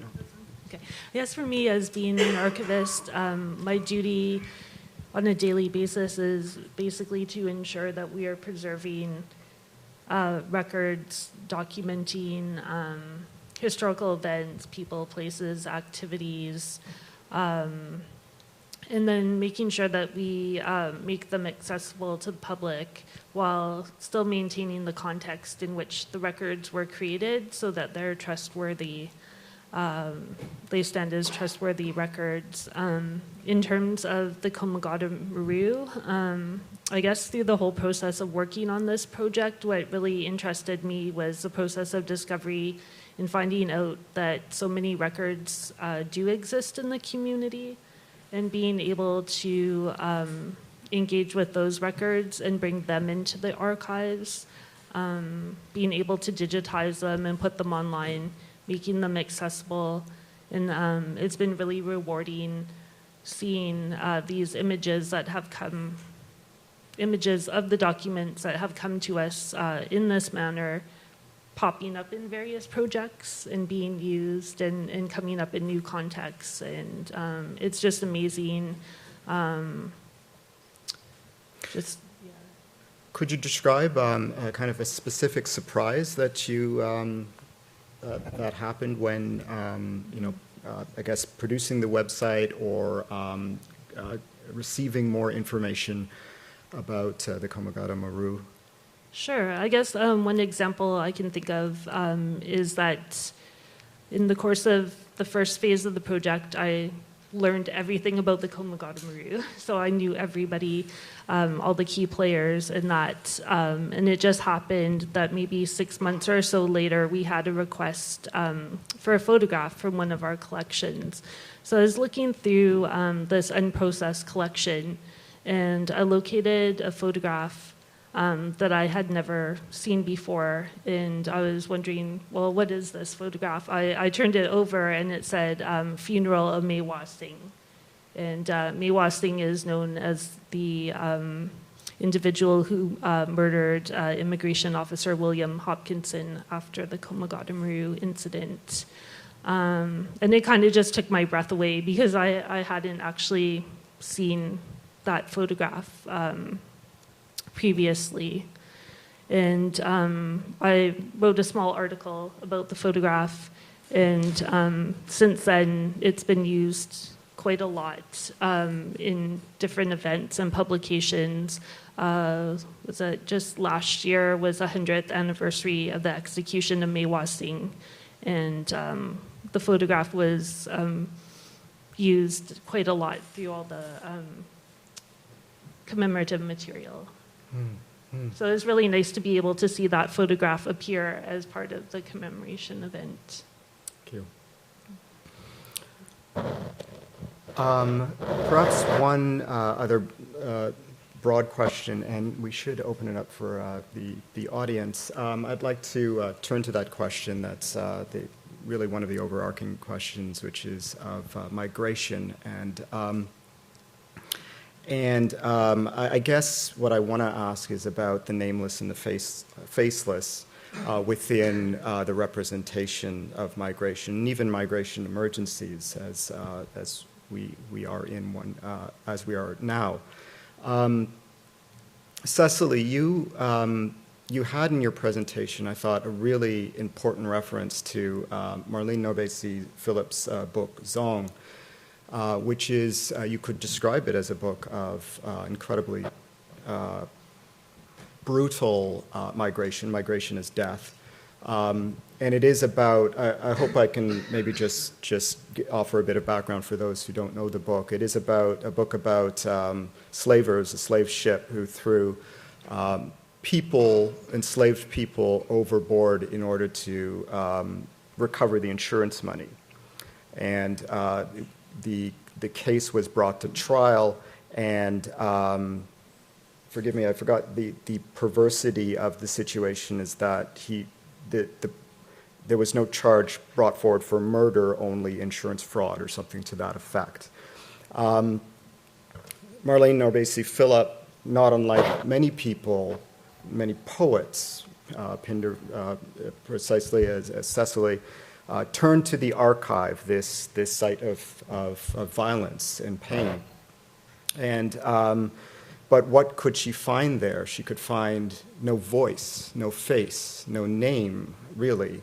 What she had was the legal record, and out of the legal record to a certain extent, but then adding in other things, she was to create this poem, essentially by breaking it, distorting it, finding something else within that horrid document that could possibly indicate what had happened in that voyage, the deathscape of migration under slavery. I guess I want to ask the question about the nameless and the faceless at this particular moment, and how, I'm sorry, it's again another ridiculously broad question. It's like, it is ridiculously broad, but how representations of migration, even migration crises, when we finally get representations of it, they too can conceal, either reduce people to numbers or put a face to it that doesn't offer the full picture. What in your work reveals the nameless, the faceless? Well, if we could be so bold to say that we succeed in doing that, I don't know, but I think just in general that notion of humanizing and what kinds of practices through poetic form can strengthen this humanizing perspective. And I also, what I like about that, and there is the footnotes of the names, but there is in Zong. But I think what I like about that text is it really is a very difficult book to read in isolation and to make sense in isolation. I don't think I explained that very well when I was talking about it earlier. And she's enacted multiple performative moments where multiple voices are reading, and that's when it starts to have this kind of salience that's, it's amazing and unusual, I think, in terms of our typical practices in terms of delivering poetry. But I think one thing I just wanted to take a very big step back and to say that it speaks to our lack of connectivity in a global sense when we have categories of people that are nameless. They're not nameless in another context, and I'm sure you've thought this through too, but they're not nameless in another context, and they're not without oral history or archive or documentation from another place and time. The fact is that we don't have these kinds of relations. Some people do. Maybe they move with mobility across these borders. Most of us don't. So we don't have these relationships through space and time to connect to where the name actually originates and where it's actually maybe still alive on people's tongues. You know, the nameless, faceless disappeared in the Mediterranean. I mean, they're still named and remembered faces, of course, right? So I think maybe just connecting that perspective that we have, this somewhat, and I would say in general, disturbed perspective in a city like this, and the ways in which we consume media, and we consume trauma, and we consume death, and that is a very vivid part of our everyday culture, and it's alarming, the normativity of that and the ways in which we can distance ourselves from that. So I think it's a moment for Zong in the 18th century, and it's horrible, and insurance, and they're horrible now. And so for me, I would love to see more of that connectivity in terms of time. But yeah, I don't know. Can I respond? Yeah. So, I mean, for me, I think thinking about a legal history of the sea makes it impossible to think about migration without thinking about slavery. And so the text on the Zong has been so important and moving, not just Norbies Phillips, but also, there have been a number of people who have written very critically about it. And I think that, yes, absolutely, the people who perished, whether we're talking about the Atlantic or the Mediterranean, are humans who, despite how they were represented. But I think what is important to remember, and what I was trying to get at by juxtaposing the photograph of Alan Kurdi and the nameless, faceless masses of people on ships or in the sea, is the unrepresentability of that violence, right? And I think that the book on the Zhang really captures that. And many other scholars on slavery, I'm thinking of Saidia Hartman's Venus in Two Acts, right? Is what does the violence is really unrepresentable, even in the archive, even in its representation. It can't be represented. It has to be represented in absence. And I think the Kurdi and the nameless, faceless deaths on the Mediterranean or in the South Pacific or on the Pacific are really symptoms or indicators of the violence, not just material, epistemic, and the ways and, the limits of accounting for these deaths, like the limits of language for accounting, in terms of accounting for these deaths.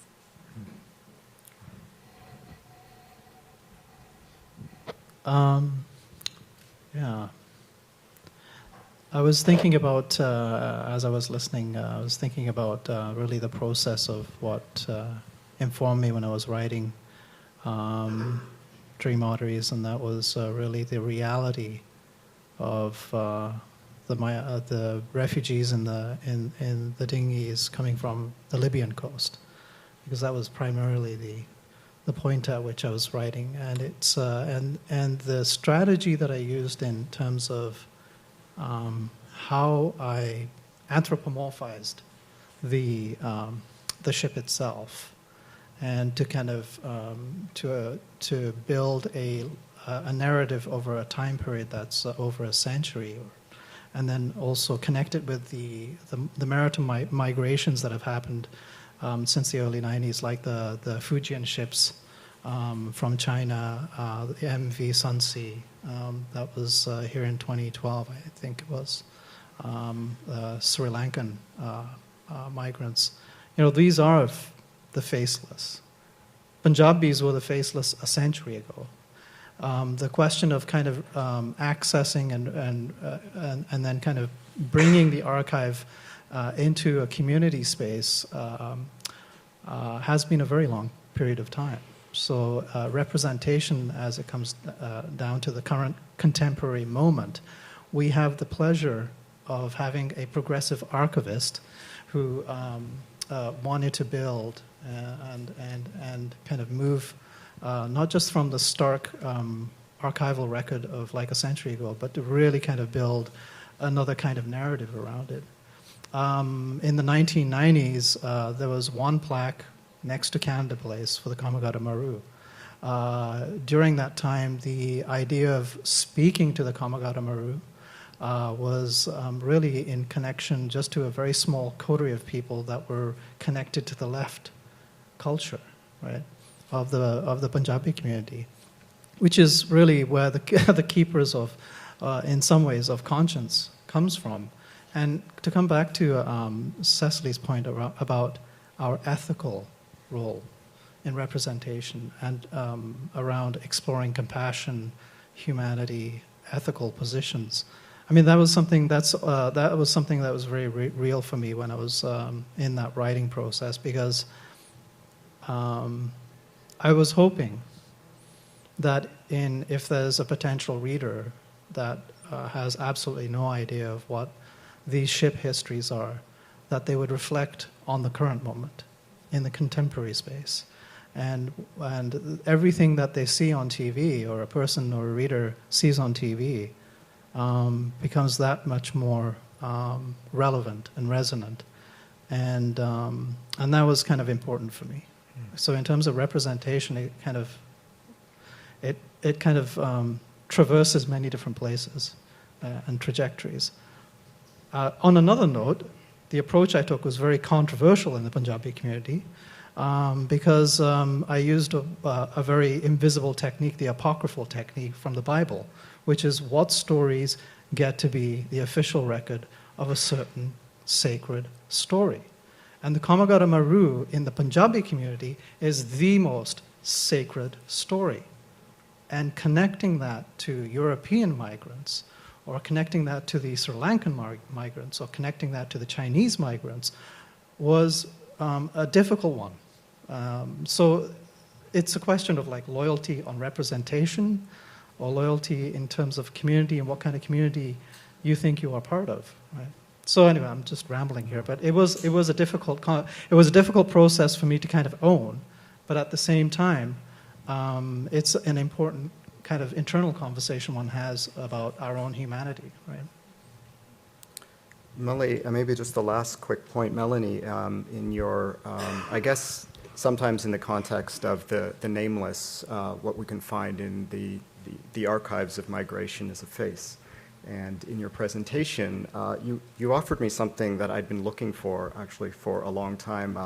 At the Vancouver Public Library, I once worked for the library, and they have the Inspiration Lab on the 3rd floor now, and they have on loop archival photos of Vancouver. And I noticed there are not too many non-white faces in that loop. And what you presented to me was, and now I have the tags, VPL 6781. I'm going to go to the library and say, here's a very interesting by Philip Timms. And people know this. And then there's another one, VPL 83421.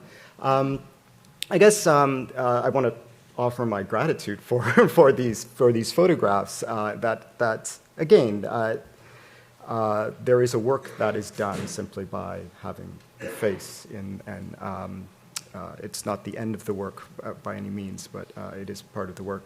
Are those fairly rare photographs of, for instance, South Asians in early 20th century Vancouver photographs, or is that, I mean, actually, in civic life, like in kind of civic life, not isolated in other contexts? Actually, photographs are a real passion of mine in terms of the archival record, and I have done quite a bit of research in terms of the Komagata Maru site in photographs that do exist portraying this early South Asian population. Right. Yeah, I've been trying to sort out for myself, like, were these just purely random photos that were taken and it just so happens that these people are there at the time and they're in there? Yeah. Or in some cases, is it more of a staged photograph, maybe sort of like a novel, a bit of a novelty to see a different looking person in the picture. So I've kind of been thinking about that a lot.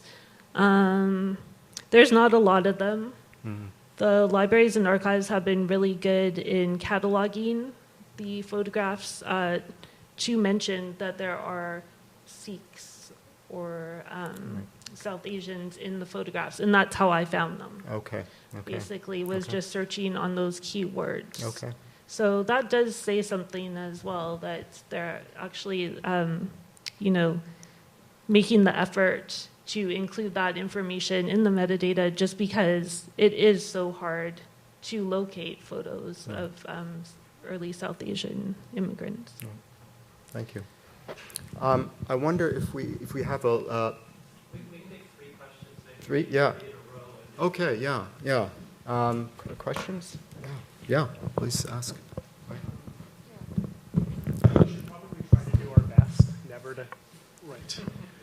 we should probably try to do our best never to have like a conversation like this in a GoCorp sponsored facility, especially with like, Guatemala, Honduras, Argentina. They're all like, up for human rights abuses, hundreds of thousands of acres of lands that are inhabitable, and, creating people that want sanctuary and the rest of it. And with the archive, like, Howard Zinn's People's History, Wretched of the Earth, they mean a great deal to me. But it's also, when I do my artist talks, that's when I lose the students, because it's the crimes of the father. They're not our crimes. All you have to do is look at Stan Douglas's mural that's over there. It's like, that was made exactly the time that Robert Zikansky was tasered at the Vancouver airport. He could have done that and made it our crimes, right?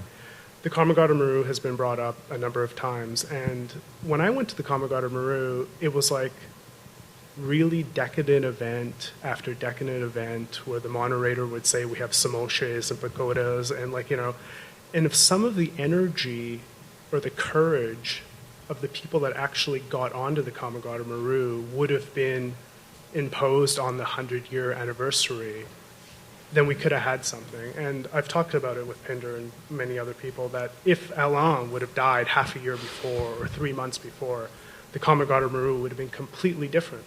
If it wouldn't have been different, it would have said something about us. So I find the Kamagata Maru a lost opportunity. Sorry, I didn't hear the last thing that you said. It was a complete lost opportunity. It was just too pushy and comfortable. As we have some great slides, and I appreciate the slide that you had of the people that were trying to reach Greece and whatever, and the casualties, because it brought it into the contemporary sphere, which I was kind of felt all in all was down lacking. And the whole thing, office of community engagement. It's like, that's what Woodward wants to sell you, that they came here to engage with the community. They came here to be like the main gentrification. As soon as they get this space, then we can gentrify the rest of it. Give Bob Riley a few drinks. It was more of a statement, but whatever you want to do. It was a statement. Good luck. Yeah. Let's have 10 questions first. Yeah, I just want to respond to the use of the term faceless and nameless a number of times this evening. And my sense is that it isn't, that those are wrong terms to use in a certain sense, because it's assuming there's a particular kind of representation that has legitimacy, and there are representations that don't. The migrants and the deaths that are occurring in highly localized spaces, and spaces that have histories built into them. And they have deeply complex oral histories, I'm sure. That these are not nameless and faceless people to the people who they relate to and their communities they came out of, and the little villages and the towns and the nations that they're fleeing from. And there are all these histories that are being archived at this very moment that escape us over here because we're so distant and we see things from such a distance, and we abstract them, and we kind of see what's nameless when it's only nameless to us. That's all I'm trying to say.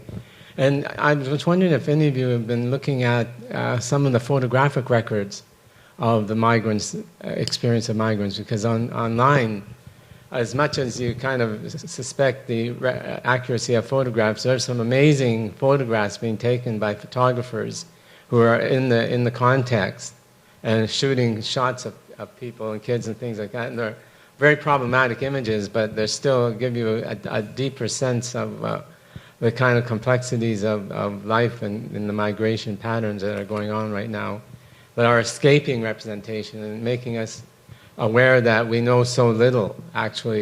So little actually reaches our mediated eyes. So I just point that out. That's all. The severe limits of our own representational frames.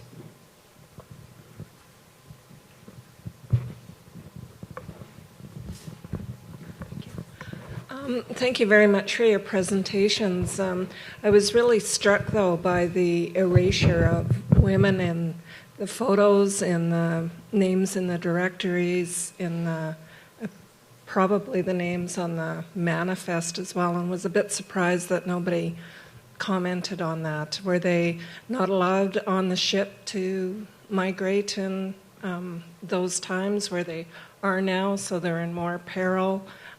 Just hoping you can say a bit more about the gendered nature of the history that you were looking at, those who are looking at the boat. And you did a great job saying its name over and over, and I'm not even going to attempt it, because I'll get it wrong. If my memory serves me correct, at the time there was actually legislation in place that the men that were over here could not bring their wives over. And that was part of the overall intention to limit people coming from the Punjab from creating families here and staying long term. So that would be why there was mainly men's names on the manifest. I do believe there were 2 women on the ship, and one was a doctor's wife who was returning. And I don't know very much about the other woman, but I recently had heard that there may have been a second woman. Yeah. I just wanted to offer up a thank you for the interventions from the audience. I thought they were all really important. And I just briefly, again, just continuing this conversation, Roy, and it does devastate me, the notion of the non-representable and the faceless, because it assumes a gaze. And it also just the notion that this is applied or is something that we understand in the context of migration. This is how we understand whole bodies of people in whole places. Me situating myself here in this location. So it is a troubling frame that we've now carried through the whole presentation. One other thing I wanted to say briefly about the photography and the representations of current situations. I think there is some incredible work happening, and there's also, as often is the case, unfortunately, it's problematic in art world forms, but there's a drive to represent in the context of making art as well, which I don't remove poetry from that category. And there's been also some really interesting methodological responses, I think, from directly impacted spaces and communities. And I'm thinking, and I'm all I can remember is her first name is Tanis, but the group is Rise Refugee, who issued a really wonderful statement, and it's available online. And it's I think somewhat perfunctory in certain ways, because I think a lot about methodology, but still very useful, I think. Explanation and treaty, thinking about approaching refugee communities at this point in time for the purpose of art, and some of the tropes of savior mentality and constructions of inferiority or impositions of time, and all of these things that happen when people capitalize on marginalization. At the same time, I think a very tense moment that also will produce some very critical work as well. I can't point to that critical work yet, but I do believe. My mic just got. Okay, there it is. So as someone who is an analyst of colonial violence, I wouldn't disagree with what you're saying, but I think what I'm interested in is the ways in which this violence gets continually enacted and reenacted historically, in the present context, in the future. And part of what I was trying to gesture to was modes of abstraction, right? That it doesn't matter how many bodies we're talking about, how many people have perished, it's still a mode of abstraction, a form of numerical quantification that results in a kind of erasure or abstraction of human beings. And this isn't something that is just specific to migration. As I said earlier, it was a modality that was used to record the number of slaves for insurance on ships, for example. They weren't often identified by name or place of origin. They just became things, commodities to be sold. It's been a tactic that's been used to enumerate many populations, indigenous people all over the world, colonial populations. And so the point is really to point to the various forms of violence that we're confronted by. And I think that as someone who and it may have to do with our points of entry or our points of concern, that I am someone who has, who looks at state violence and how it's enacted. But thank you for your point. And your intervention, and thank you for the point that you made about the centenary events around the Komagachmaru. I think that that's absolutely right on. I think that it's been interesting to see the ways in which the ship itself has been absorbed into a particular national narrative of redemption, of apology, of progress, of the triumph of multiculturalism. That's great.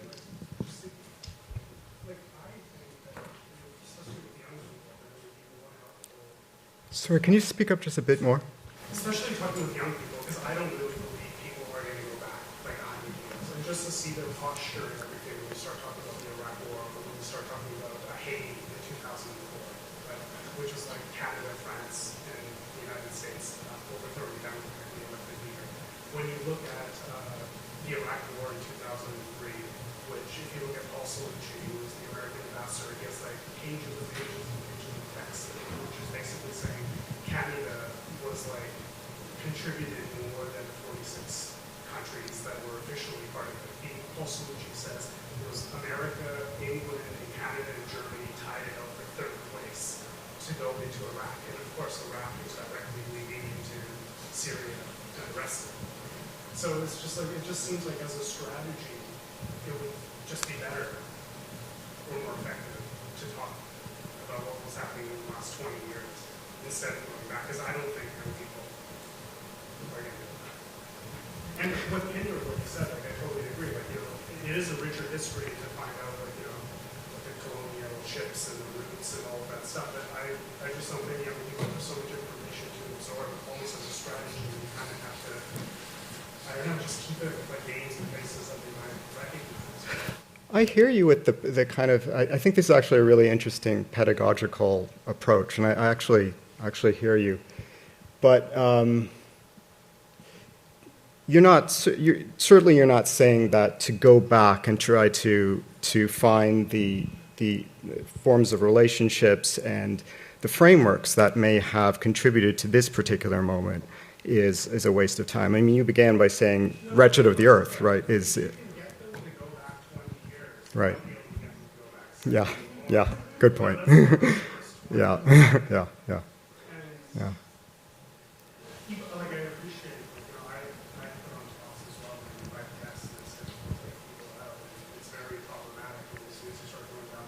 Right. For sure. Yeah. No. Your point is a very good point. I think we might have to end it there. Thank you to all of the panelists. Thank you also to Amja Hall and Pinder Dulai for organizing this. Thank you all for attending.